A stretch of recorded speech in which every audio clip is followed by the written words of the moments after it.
তো আজকে খাবার একটা ভিডিও আপলোড দিয়েছিলাম দুপুরবেলায় খেতে বসে।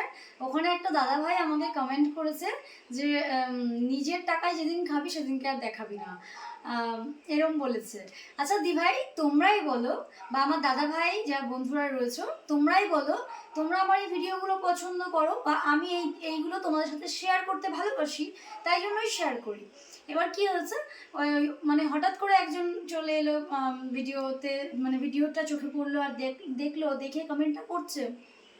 সেই মানুষগুলো দেখবে হঠাৎ করে একটা খারাপ কমেন্টই করে। তো আমার দিদিভাইরা পছন্দ করে, আমার দিদিভাইরা সবাই আমাকে দেখে অভ্যস্তই ভাবে। এবার কি হচ্ছে, দিয়ে ওই দাদাভাইটা আবার কমেন্ট করেছে যে নিজের টাকায় যেদিন খাবি সেদিনকে দেখাবি না। নিজের টাকার খাওয়ার তো ক্ষমতা নেই, বাবার টাকায় খাচ্ছিস। তো আমাদের বাড়িতে একটা কথা বলি দাদা ভাই, আমাদের বাড়িতে কোনো কিছুই আমার বাবার, মায়ের, বৌদি, দাদা, ভাই এদের আলাদা কিছু নেই। আমাদের প্রত্যেকটা জিনিসই প্রত্যেকের। আমাদের বাড়িতে এইরকমই এখনো পর্যন্ত রয়েছে। হ্যাঁ, এখনো পর্যন্ত রয়েছে। আমি জানি না, ভবিষ্যতের কথা কেউ জানে না, বাট আমাদের বাড়িতে এখনো এরকমটাই রয়েছে। যেটা মায়ের সেটাই বৌদির, যেটা বৌদির সেটাই আমার, যেটা আমার সেটা আমার বৌদির, যেটা দাদার সেটাই ভাইয়ের, যেটা ভাইয়ের সেটা দাদার। এরমভাবেই হচ্ছে।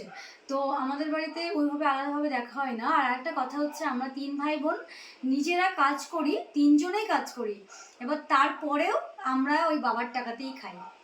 হ্যাঁ, 3জনেই কাজ করি, কারণ আমাদের টাকা আলাদাভাবে কিছু না, সমস্তটাই বাবা মার, সমস্তটাই নিজেদের, এইরকম। তো এখনো পর্যন্ত আমরা বলি না বাবার টাকাতেই খাচ্ছি।